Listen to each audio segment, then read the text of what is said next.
এইবার আসলে ঢোল দিয়ে সুন্দরভাবে মাতৃ বন্দনা করে মধুময় আসরে বাসরের মধ্যেখানে এত ওয়েদারের মধ্যে আপনারাও সুন্দরভাবে বসে আছেন। আর আমি বললাম না কবি গানে ঢোল বাজলে দেখবেন আমরা সব জায়গায় যাই, তখন কিন্তু আর বৃষ্টি হয় না, বুঝতে পারছেন? এই বৃষ্টি কিন্তু থেমে যায় বাবা। চুপ করে বসে থাকুন আপনারা এখন রাত 12টার সময়, তারপরে আপনাদেরও 12টা বাজবে, আমাদেরও 12টা বাজবে, বুঝতে পারছেন? এই 12টা না বাজার পর আপনারা কেউ কিন্তু যাবেন না, চুপ করে বসে থাকুন। সেই জন্য আমি আপনাদের কাছে এই পর্যন্ত বন্দনা। এবার কবি গানের বিষয় কানে যাহা শুনতে পেলাম জানেন মহাজ্ঞানী,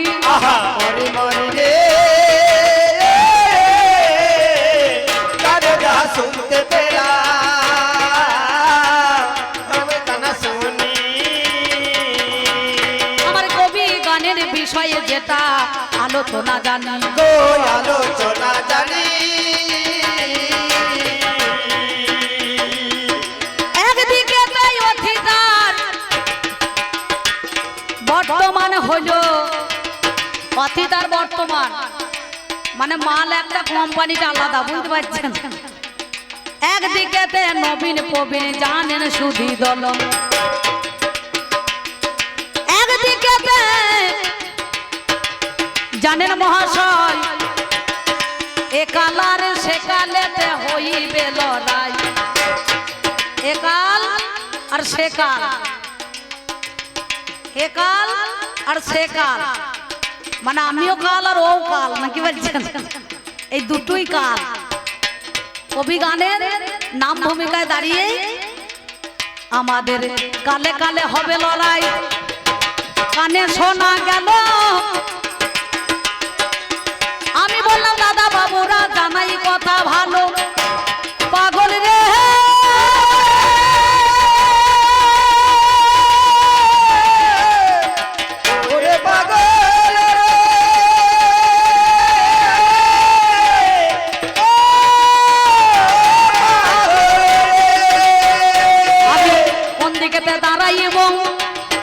বলুন সর্বজনে, এক দাদা বাবু এসে বলিল যতনে, অম্বিকা দিদি গো বিচার করা চাই, আমরা এ কালেতে দাঁড়াইতে হবে, কোনো উপায় নাই।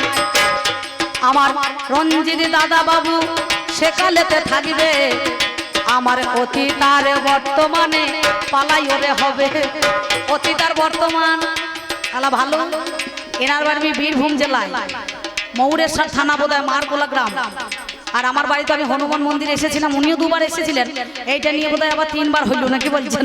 আর আমি আপনাদের দাঁড়কাতে এই 2বার এলাম। আমাকে 2বার দেখছেন, ওনাকে 2-3বার দেখেছেন।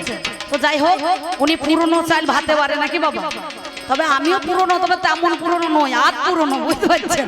হ্যাঁ, সম্পূর্ণ কোনো পুরনো হই না। আমার মায়েদের হাসি দেখো, তার বেলায় মুখে মধু ঝরছে। ভালো ভালো, তোমরা গল্প করে যাও, তোমরা চালিয়ে যাও, ভালো। সেই জন্য এই দুইজনের মধ্যেখানে তাহলে আমার বাড়ি বর্ধমান জেলায় শ্রীখণ্ড ডাকবাংলার কাছে বুইচি গ্রাম, থানা মঙ্গলকোট, অম্বিকা সাহা আমার নাম। আমি আপনাদের আশীর্বাদে গিয়ে বেড়াই কবি গান। এবার ধরুন সুন্দরভাবে আপনাদের সম্মুখে দাঁড়িয়ে আজকে সেই কবি গানের বিষয়, একদিকে অতীত আর একদিকে বর্তমান। মানে হচ্ছে কি বর্তমানটা কি মানে কল্লি, কল্লি কল্লি, আর একদিকে সত্য তেতা আর দাপর, নাকি বলছেন? সত্য তেতা দাপর, আর আমি কল্লি এখনো ফুটি নাই, বুঝতে পারছেন? আমি ফুটবো ফুটবো মনে করছি, আমি এখনো বলো বলি আছে,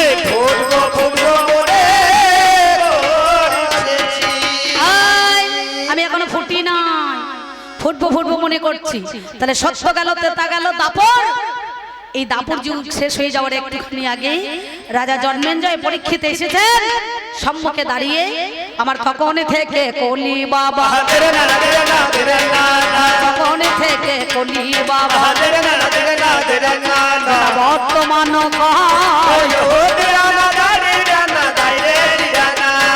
হইল দেখো চালু, শুরু কথা কয় জানে, শুরু কথা কয় জানে, শুধু কথা কয় জানে, শুধু কথা কয়। এইখানে হলো চালু গো, সম্বন্ধ আমাদের আছে, সম্বন্ধ না থাকলে পারে কথা নয় কমিছে। সম্বন্ধ কিন্তু আছে। কেমন সম্বন্ধ না, উনি হচ্ছে 3 যুগের মানুষ আর আমি হলাম কলিযুগের মানুষ। কলিযুগের বয়স কত? 4,32,000 বছর নাকি বাবা? কলির বয়স হচ্ছে 4,32,000 বছর। তার মধ্যে 550 আমাদের গত হয়ে গেছে নাকি বলছেন? তাহলে আমি হলাম কলি। আমি বর্তমানে একটা মেয়ে ছেলে আর উনি একটা বেটা ছেলে নাকি বলছেন? অরিজিনাল কিন্তু কোনো জেরক্স কপি নাই, আছে জেরক্স কপি নাই। তাহলে এ কিন্তু অরিজিনাল বেটা ছেলে আর আমি হলাম মেয়ে ছেলে। তাহলে আমাদের সম্বন্ধটা কি? জামাই গেল শ্বশুর বাড়ি, ওরে বসলো শাশুড়ির কোলে, আর বড় সম্বন্ধী এসে বলে বাবা কখন এলে। কি বলছেন? আমার সম্পর্কটা কেমন দেখো গোলমেলে গো হয়, আপনারা জ্ঞানী জনে জানেন মহাশয়। তাহলে ওকে, ও আমার দাদু। আর সংসারে যখন হয়ে যায় দাদু তখন সেজে যায় 14 নাকি গো মায়েরা? এই সংসারে যখন দাদু সাজে তখন কিন্তু 14 সাজ পাই সবাই আমরা। তখন কানে ধরে নাতি নাতনি টানতে টানতে নিয়ে এসে বলে একবার ঘোড়া সাজতে হবে বাবারে। পিঠের মধ্যে চেপে পড়ে জানি, চিহি করে ডাক দেয় জানেন মহাজ্ঞানী। কান দুটো ধরে নাতি বা নাতনি ঘোড়া করে ওরে, আমার সরু কঞ্চি দিয়ে দাদুর পাছাতে বাড়ি মারে তরে। দাদুই আমার ঘোড়ার মতো টকবক করে যায়, ওরে নাতি নাতনির কাছে বাবা 14 সাজতে হয়। তাহলে আপনারা জ্ঞানী জনে জানেন মহাশয়, আমাদের কলিকালে কোথায় দেখা হয়। একদিন দাদুই আমার দেখি দাপর যুগ শেষ হয়ে যাওয়ার একটুখানি আগে উদ্ধপদে বসে কাঁদে হেড মন্ডে ওই ক্ষীরোদ সাগরের তটে। ক্ষীরোদ সাগরের কূলে বসে বসেই দাদু আমার কাঁদছে। কেন? পাতা পরে কলি হাসে এমন দিনে সবার আছে জানেন মহাশয়। ক্ষীরোদ সাগরের কূলে বসে আমার দাদু কাঁদে হাই। গুটি গুটি পায়ে আমি সেখানেতে যাই, দাদুর কাছে গিয়ে আমি দর্শন করাই। আমি বললাম ওগো দাদু কাঁদছো কেন তুমি? একটু বলো দেখি তোমার মুখে শুনবো কথাই আমি। দাদু বলে ওরে নান্নি আমার কথা শোন, আমার যাবার সময় হইলো দেখো মনেরই মতন। আমি বললাম যার যখন যাওয়ার সময় হবে তারে চলে যেতে হবে, আবার কেন কাঁদো তুমি আজ মিছে মিছে? দাদু বলছে নাতনি আমি মেয়ের মেয়ে হই আর ছেলের মেয়ে হই নাকি কাকা? টাকা চেয়ে টাকা সুদ মিষ্টি বেশি। যেদিন আমি ছোট ছিলাম আমার তখন জ্ঞান ছিল না, আমার দাদু নাকি আমাকে কোলে করে আদর করে বলেছে হ্যাঁ হ্যাঁ হ্যাঁ ধন ধন ধনা, এই ধনার জন্য কত জনা করবে আনা গোনা। বুঝতে পারছেন? যেদিন 18 বছর পার হয়ে যাবে সেদিন কত ছেলে টোপ মারবে। আমি কি বলিব ভাবের কথা মনে,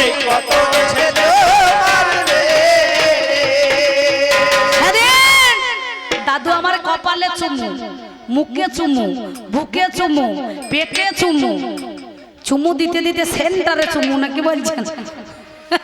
টাকা চেয়ে টাকা সুদ মিষ্টি বেশি বলে এই ধন কি ফেলা যায়?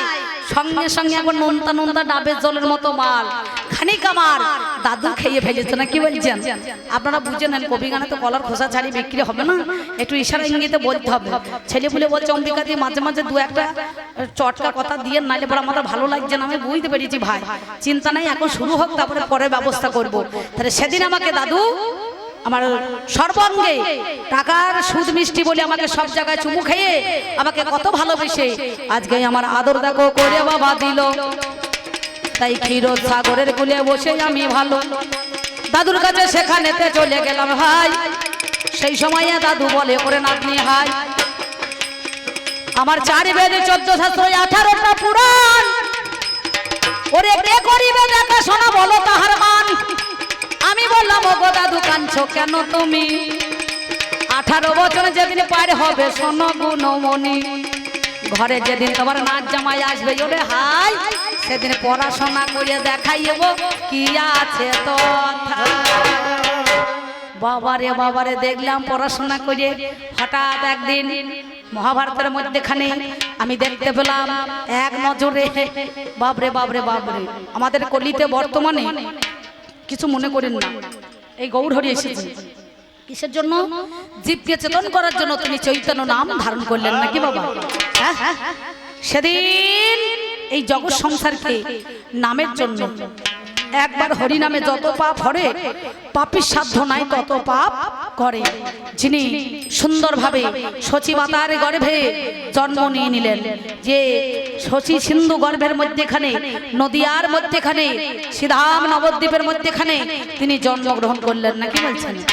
তিনি আমরা মাঝে মাঝে দেখবেন গান গাই, সবাই যখন নগরে নগরে বেরোয় খোল করতল নিয়ে গান ধরে, এ নাম কে জানিল রে, কোথায় ছিল রে মধুমাকা হরিণা, ওই নামকে আনিল রে, কোথায় ছিল রে মধুমাকা হরিণা, এ নামকে আনিল রে, কোথায় ছিল রে মধুমাকা হরিণা।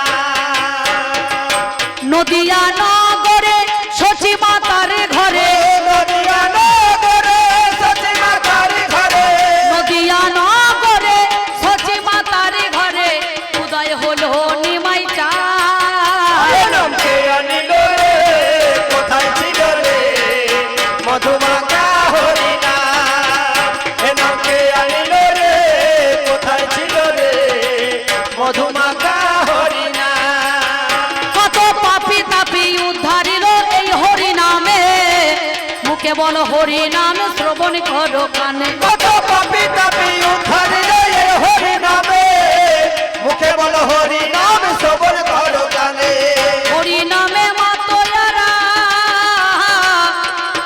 হরি নামে মাতয়ারা সারা বোঝা।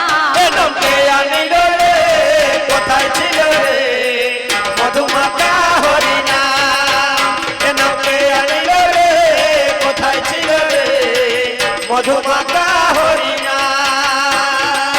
তিনি গৌর হরি, হরি নামের তরে জীবকে চেতন করিবার তরে তিনি চৈতন্য নাম ধারণ করেছিলেন কলিযুগের মধ্যেখানে। তাই তোমার কাছে আমি এবার কিছু জানবো, কথা শোনো দিয়া মন। ওগো আমার দাদু তুমি মনেরই মতন, বলো বলো বলো কথা তোমারে জানাই, সত্যিকারের তত্ত্ব কথা আমি বলে যাই। ওরে নাম যার অগস্ত্য মুনি, বিচার করো কেন, সে নিজের কন্যাকে বিবাহ করেছিল কোন আইন সংবিধানে? তোমার কাছে বলো কথাই আমি শুনতে চাই। ওরে এটা কেমন বিচার তুমি বলো তো আমায়, তোমার কাছে শুনবো কথা শোনো গুণমণি, আমি সত্যিকারের তত্ত্ব কথা বলি গোয়া। অগস্ত্য নামে একটা মুনি ছিল, সেই মুনি নিজের কন্যাকে বিবাহ করেছিল।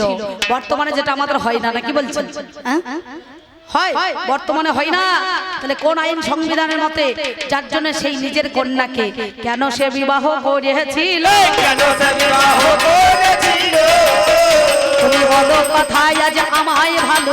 কেন সে বিবাহ করেছিল?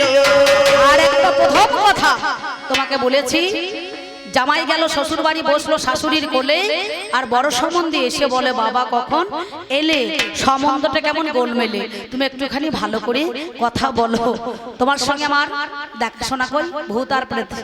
কলিযুগের বাবা হচ্ছে দাপর, দাপরের বাবা হচ্ছে তেতা, আর তেতার বাবা হচ্ছে সত্যযুগ নাকি? তাহলে বাবার বাবা হলে দাদু, দাদুর বাবা হলে বড় বাবা, বড় বাবার বাবা হলে ঠাকুর দাদা, আর ঠাকুর দাদার বাবা হলে তোমার ভূত আর প্রেতে গান নাকি বলছে? ভূতের সঙ্গে দেখা হয় না, আর আমাদের দেখাটা কেমন হয় বর্তমানে আমি পরে পরে সে কথা বলবো। দেখবেন হনুমান মন্দিরে ওইখানে মাঠে গান করলাম, এবার এখানে আমার দাদা বাবুরা ফোন করছে, বলো অম্বিকা দি এবার আমাদের দাসপাড়া একপালা গান করতে হবে। সঙ্গে সঙ্গে ফোন করে দিয়েছে, কোথায়? আমার বাড়ি এখান থেকে মোটামুটি 180-90 কিলোমিটার দূরে, বুঝতে পারছেন? সঙ্গে সঙ্গে ফোন করেছে, রিং বেজে যাচ্ছে মোবাইলে, যেন ফোনের টেলিফোন বাজে, হ্যালো হ্যালো নাকি, ও প্রিয়া কেমন আছো বলো। ফোনের টেলিফোন বাজে, হ্যালো হ্যালো, ও প্রিয়া কেমন আছো বলো। ফোনের টেলিফোন বাজে, হ্যালো হ্যালো, ও প্রিয়া কেমন আছো বলো। দেখবেন এখনকার দিনে বিয়ে হয় কি ধরে? ফোন ধরে। আর তখনকার বিয়ে হতো কি ধরে? কুচ ধরে না কি বলছেন হয়তো না এখনকার বিয়েটা তাড়াতাড়ি হ্যালো তুমি কোথায় বলে আমি বেলতলায় তুমি কোথায় বলে আমি তালতলায় বলছে চলে এসো দাঁড়কা গ্রামের একবারে কালী তলায় নাকি বলছেন বিয়ে হয়ে গেছে তলায় তলায় ছেলে মেয়ের বাবারা কেউ টের পাবে না পাবে হ্যাঁ নাকি আবার যদি আসতে দেরি করে সে তখন মিস কল মারে কেন যে বারে বারে মিস কল তুমি মোরে কেন যে বারে বারে মিস কল তুমি মোরে কেন যে বারে বারে মিস কল তুমি মোরে বলো দেখি ও গো আমায় মারো ফোনের টেলিফোন বাজে হ্যালো হ্যালো ও প্রিয়া কেমন আছো বলো ফোনের টেলিফোন বাজে হ্যালো হ্যালো ও প্রিয়া কেমন আছো বলো ব্যাস তাই দাদু তোমার সঙ্গে দেখাশোনা তুমি ভালো আছো তো এই যে একটা নাতনিকে দেখে তুমি কতটা ভালো আছো তুমি ভালো আছো তিনটে কথা তোমার কাছে আমি দিয়ে যাই আর একটা কথা বাবা তোমারে জানা কি বলিব ভাবির কথা শোনো গুণমণি তোমার কাছে সত্যি কথা বলে যাই আমি দাদু গো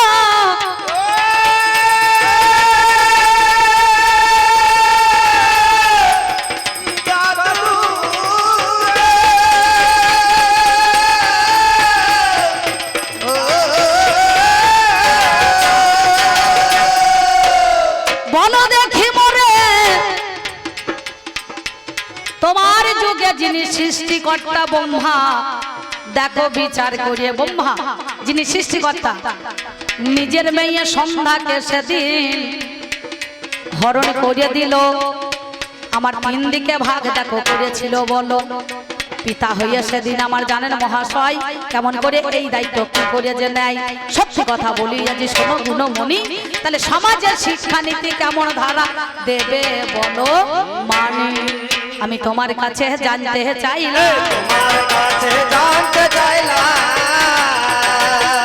তুমি বলো কথা দেখি আমার কাছে তোমার কাছে জানতে চাইলাম সত্যি কথা বলছি তোমার কাছে আমার জানতে বাসনা আমি তোমার কাছে জানতে চাইলাম আমার জিজ্ঞাসা নয় আমার প্রশ্ন নয় তবে উদর বোঝা যেন উদর ঘরে চাপিয়ে দিয়ে চলে যেও না নাকি বলছেন এই দেখুন আপনাদের এলাকায় মাঝে মাঝে দেখবেন মালদা থেকে বাঁদর নাচাইতে আসে দেখবেন বাঁদর বাঁদর দেখেছেন তো মেলা গান বাজনা বাজায় বাঁদর নাচতে নাচতে চলে আসে সঙ্গে সঙ্গে একেবারে লোক ভিড় জমে যায় তখন ডুগডুগি নিয়ে মনে করো বাঁদরটা নাচ দেখায় বাঁদরটাকে নাচায় মালিক পক্ষ করেছে কি সঙ্গে সঙ্গে এই গ্রামটার ও মাথায় গিয়ে একটা ছোট্ট পাড়া পুকুর আছে তা দেখছি এ পাড়া ও পাড়া বাঁদর নাচালাম অনেক বেলা হয়ে গিয়েছে তা কাজ করি তো সত্যি কথা বলি ওই মুদিখানার দোকানে একটু 500 চিড়ে কিনবো আর ওই রসগোল্লার দোকানে মানে ময়রার দোকানে গিয়ে আমি একবার 500 দই কিনবো দিয়ে 500 দইয়ের সঙ্গে 500 চিড়ে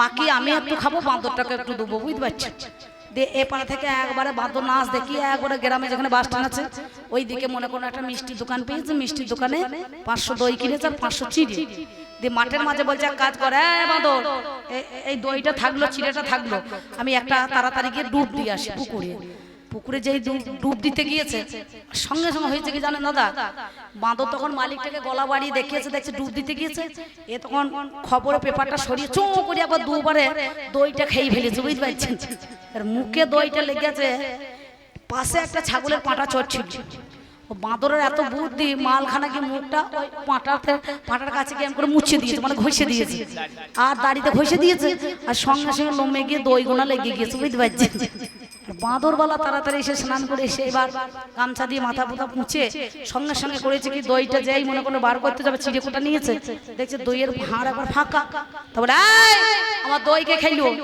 তো তখন বাঁদরের মুখে ইশারা করে দেখিয়ে দিচ্ছে ছাগলের পাঁটায় খেয়েছে আর মালিক দেখছে সত্যি তো ছাগলের পাঁটার মুখে তো দই লেগে আছে তো দাড়িতে গিয়ে ঘষে দিয়েছে বুঝতে পারছি মুখটা তাহলে নিশ্চয়ই ছাগলের পাঁটাতেই দই খাইয়েছে তাহলে এতদিন আমার বাঁদর আছে বাঁদর দই খাই না ও গিয়ে 500 করে দুবারই বেরিয়েছে আর পাঁটা তখন প্যা প্যা করতে করতে গ্রাম দিয়ে দই ধরছে বুঝতে পারছি আর যারা পাড়ার কমিটির আছে এই রক্ষাকালীর মধ্যে ছেলেপুলে যারা তারা মনে মনে ভাবছে তাহলে বলে এ ভদ্রলোক পাঁটা চুরি করতে এসেছে বুঝতে পারছেন সবাই ট্রেনে সবাইকে নিয়ে গিয়ে সবাই মিলে নিয়ে গিয়ে একবারে ওকে ধরিয়ে ক্লাবে ভরে জরিমানা করে দিয়েছে 10,000 টাকা। বলে পাটার যা দাম হবে না তার ডবল করেছে। এ দেখছে সর্বনাশ, আমি করলাম কি রে, এই দাঁড় কাতে বাদন না চাইতে সে আমার জরিমানা হয়ে গেল। তাহলে দই খাইলো কে, মার খাইলো কে বলুন দেখিনি? দই খেয়েছে কে বাঁদরে, আর মার খেয়েছে কে ছাগলের পাঁটাতে। তাহলে উদর বোঝা যেন উদর ঘাড়ে দিও না, কি বলছেন?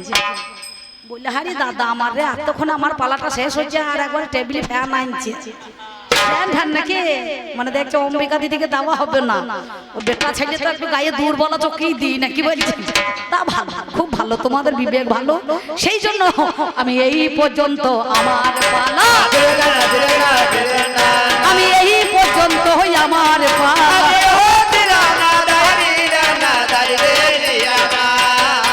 বার দিলাম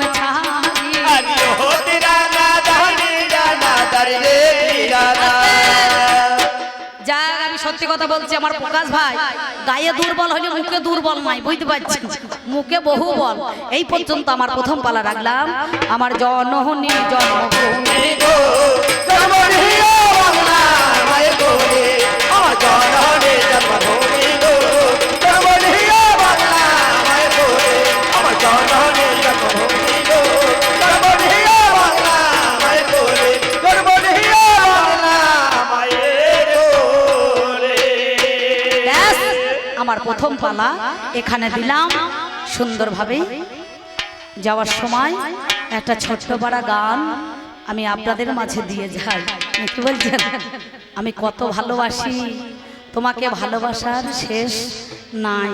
তুমি আমার হচ্ছে দাদু, কত বড় মধু, নাকি বলছেন? আমি তো শুধু শুধু যাব না, কত ভালোবেসে দিয়েছে দাদু। তাই কি বলবো, তোমায় ছাড়া তোমার কথা বারে বারে মনে পড়ে, কেন জানো? তাই তোমার কাছে বলছি, শোনো, আমার কলি থেকে সব জিনিস আছে, সব, কোনো জিনিসের অভাব নাই, কিন্তু বড় মনের অভাব। তুমি অনেকদিন চলে গিয়েছো আমাদের মধ্যেখানে, আর কিন্তু সেই ভালোবাসাটা মনে করুন না, পাওয়াও যাবে না। তাই বলছি, শোনো, কি বলবো জানো? আমি কত যে তোমারে বেসেছি ভালো, সে কথা তুমি যদি জানতে, এই হৃদয় চিরিয়া যদি ওগো দেখানো যেত, আমি কি তোমার তুমি মানতে, সে কথা তুমি যদি জানতে, আমি কত যে তোমাকে বেসেছি ভালো, সে কথা তুমি যদি জানতে, আমি কত যে তোমাকে বেসেছি ভালো, সে কথা তুমি যদি জানতে। এই হৃদয় চিরিয়া যদি দেখানো যেত, আমি কি তোমার তুমি মানতে, সে কথা তুমি যদি জানতে, আমি কত যে তোমাকে বেসেছি ভালো, সে কথা তুমি যদি জানতে। ওই দুটি চোখ তোমার জলে ফোটা পদ্ম, যত দেখি তৃষ্ণা মেটে না, যত দেখি তৃষ্ণা মেটে না,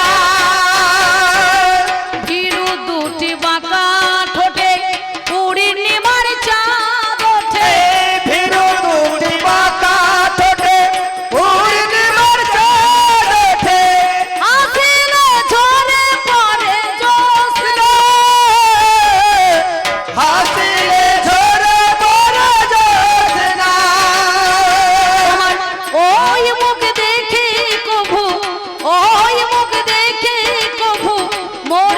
পারি তেমনই পারি আমি বাজতে সে কথা তুমি যদি জানতে আমি কত যে তোমাকে বেসেছি ভালো সে কথা তুমি যদি জানতে আমি কত যে তোমাকে বেসেছি ভালো সে কথা তুমি যদি জানতে ওই কালো কেশ তোমার ছড়ালে গো যখন মেঘে না পাই বড় লজ্জা মেঘের বড় বড় লজ্জা আকাশের ওই তারাগুলো বাসর সাজায়ে দিল আকাশের তারাগুলো বাসর সাজায়ে দিল আকাশের ওই তারাগুলো বাসর সাজায়ে দিল মধুময় হলো ফুল সজ্জা মধুময় হলো ফুল সজ্জা তোমার ওই রাত কভু যদি ওই রাত কভু যদি নাই ঘুরাতো জীবন বেলার শেষ প্রান্তে সে কথা তুমি যদি জানতে আমি কত যে তোমাকে বেসেছি ভালো সে কথা তুমি যদি জানতে আমি কত যে তোমাকে বেসেছি ভালো সে কথা তুমি যদি জানতে এই হৃদয় চিরিয়া যদি এই হৃদয় চিরিয়া যদি দেখানো যেত আমি কি তোমার তুমি মানতে সে কথা তুমি যদি জানতে আমি কত যে তোমাকে বেসেছি ভালো সে কথা তুমি যদি জানতে আমি কত যে তোমাকে বেসেছি ভালো সে কথা তুমি যদি জানতে আর একবার আমার মায়েরা উলুধ্বনি আর বাবার একবার গৌরী প্রেমানন্দ হরি হরি বলুন তো শুনি দেখি মা তোমরা উলুধ্বনি দাও তো যাদের জীব আছে তারাই দেবে উলুধ্বনি কত জোর বলো দেখিনি খুব জোর সুন্দর এই পর্যন্ত বলে আমি আমার প্রথম পালা রাখলাম উনি আসুক উনি বলুক আবার 1-1.5 ঘন্টা পরে আমি আপনাদের কাছে ফিরে আসবো না কি বলছেন